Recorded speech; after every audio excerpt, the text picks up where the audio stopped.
I sometimes watch like different types of clips, like a running back yards after catch being like a offensive rebound. What started that idea of like showing different sports clips to get the guys right mentally?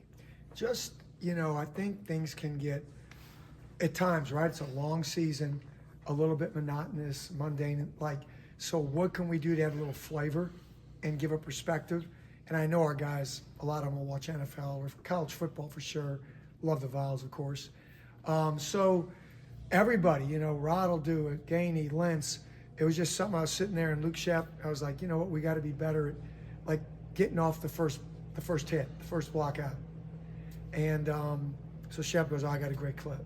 So Luke Shepker actually came up with the running back. I think he ran through 5 tackles.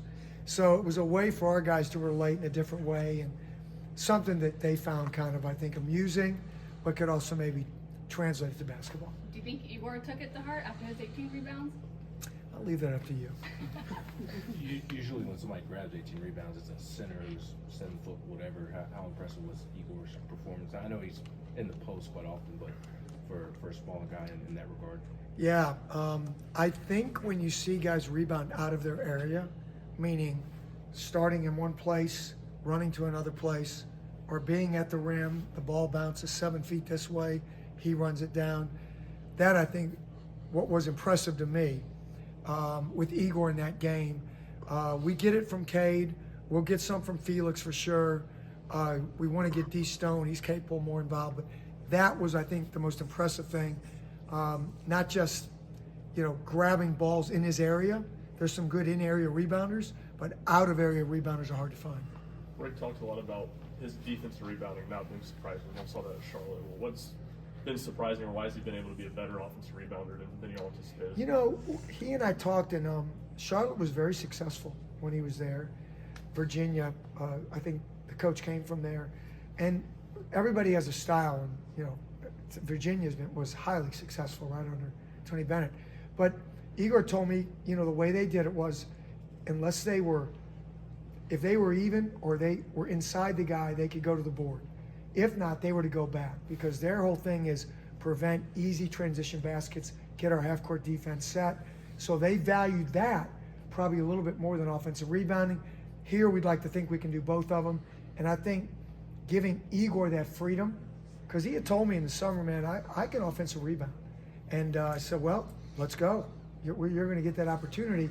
So I think that's been kind of fun for him, and it's obviously been good for our basketball team. What's been the key to Florida's hot start this season?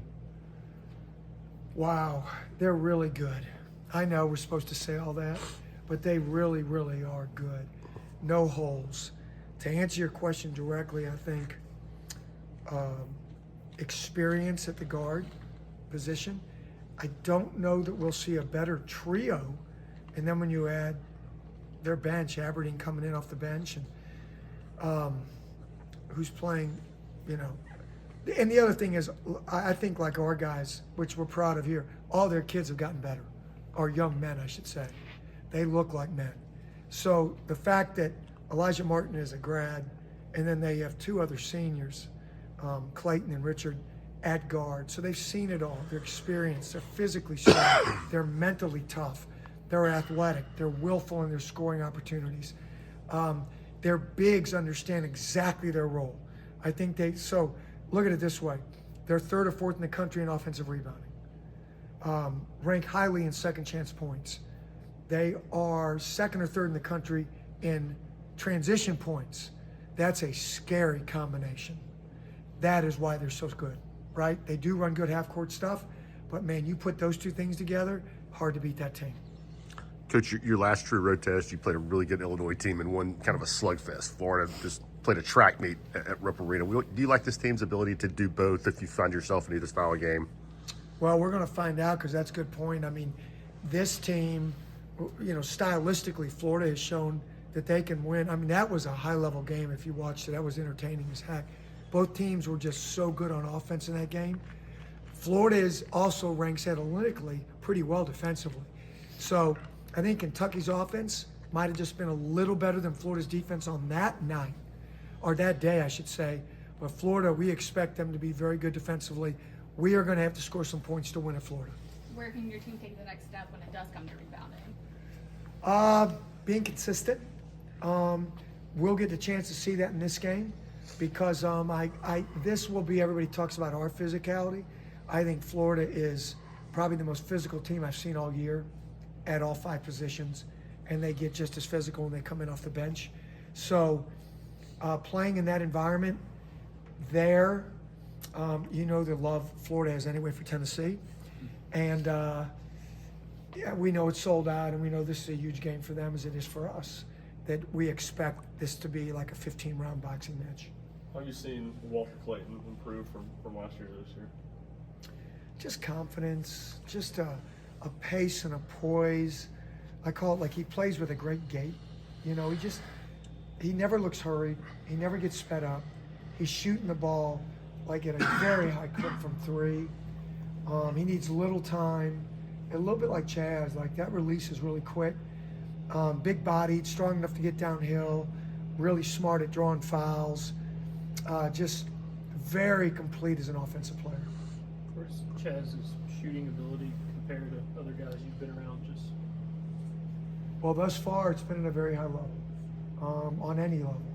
I think the things that, if I could, go back to my previous stop of 23 years, I would say we used to talk about don't grade guys on a college 20. How many of them in that 20 were NBA good? Would they work at any place in the world? And I think Chaz has the ability for his jump shot to work anywhere in the world. I think Clayton, his jump shot works anywhere in the world. That's not to knock out any of our other guys. When you watch Dalton play, you could tell some of the shots would work at the next level. I think what Chaz does at times, and coaches trying to get him even to play faster, get more separation, because that's what's important, right? You can talk about a low release, but when you get rid of it that quick, it doesn't matter. And I think that's what's impressive, his ability to get rid of the ball quickly, with range, and in traffic. Anything else? I'll go to our guest reporters.